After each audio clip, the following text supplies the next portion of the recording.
कवचस्य श्रीभैरव ऋषिः गायत्री छन्दः श्रीमृत्युञ्जय रुद्रो देवता ॐ बीजम् जूं शक्तिः सः कीलकम् हौं इति तत्त्वम् चतुर्वर्गफलसाधनाय जपे विनियोगः श्रीभैरवऋषये नमः शिरसि गायत्री छन्दसे नमः मुखे श्रीमृत्युञ्जय रुद्रदेवतायै नमः हृदये ॐ बीजाय नमः गुह्ये जूं शक्तये नमः पादयोः सः कीलकाय नमः नाभौ ॐ तत्त्वाय नमः हृदि विनियोगाय नमः सर्वाङ्गे ॐ हौं जूं सः चन्द्रमण्डलमध्यस्थे रुद्रमालविचित्रेति तत्र स्थम् चिन्तयेत् साध्यम् मृत्युम् प्राप्तोऽपि जीवति ॐ जूं सः हौं शिरः पातु देवो मृत्युञ्जयो मम श्रीशिवो वैललाटम् च ॐ हौं भ्रुवौ सदाशिवः नीलकण्ठोऽवतान्नेत्रे कपरदीमेऽवतान्श्रुति त्रिलोचनोऽवताद्गण्डौ नासाम्ये त्रिपुरान्तकः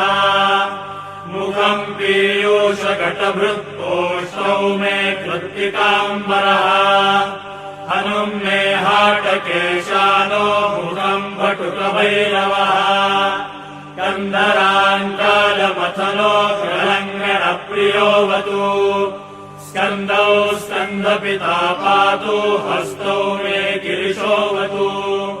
नखान् मे गिरिजानाथः पायादङ्गुलिसंयुतान् स्तनौ तारापतिः पातु वक्षः पशुपतिर्मम कुक्षिम् कुबेरवरदः पार्श्वौ मे मालशासनः शवः पातु तथा नाभिम् शूलीपृष्ठम् ममावतु शिष्णम् मे शङ्करः पातु गृह्यम् गृह्यकवल्लभः कटिम् कालान्तकः पायाद्गुरु मेऽन्धकघातकः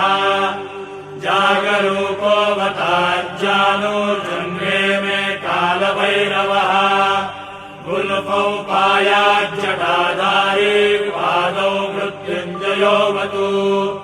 पादादिमूलपर्यन्तम् सद्यो जातो ममावतु रक्षाहीनम् नामहीनम् वपुः पात्वमृतेश्वरः पूर्वम् बलविकरणो दक्षिणे कालशासनः पश्चिमे पार्वतीनाथ उत्तरे माम् मनोन्मनः ऐशान्यामीश्वरः पायादाग्नेयामग्निलोचनः नैऋत्याम् शम्भुरव्यान् माम् वायव्याम् वायुवाहनः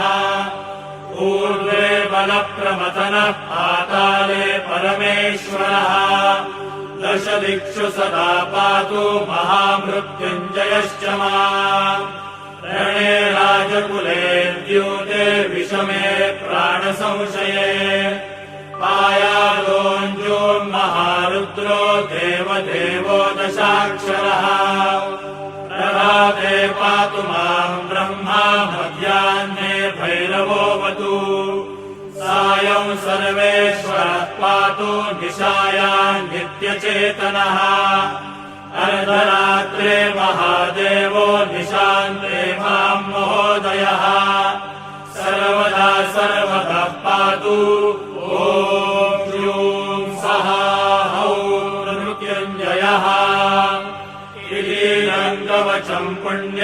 त्रिषु लोकेषु दुर्लभम् सर्वमन्त्रमयम् गुह्यम् सर्वतन्त्रेषु गोपितम् पुण्यम् पुण्यप्रदम् दिव्यम् देवदेवाधिदैवतम् य इदम् च पठेन्मन्त्रम् कवचम् वाचयेत्ततः तस्य हस्ते महादेवी त्र्यम्बकस्याष्टसिद्धयः रणे धृत्वा चरेद्युद्धम् हत्वा शत्रून् जयम् लभेत जयम् कृत्वा गृहम् देवी सप्राप्स्यति सुखम् पुनः महाभये महारोगे महामारी भये तथा दुर्भिक्षे शत्रुसंहारे पठेत् कवचमादरात् इति महामृत्युञ्जय कवचम्।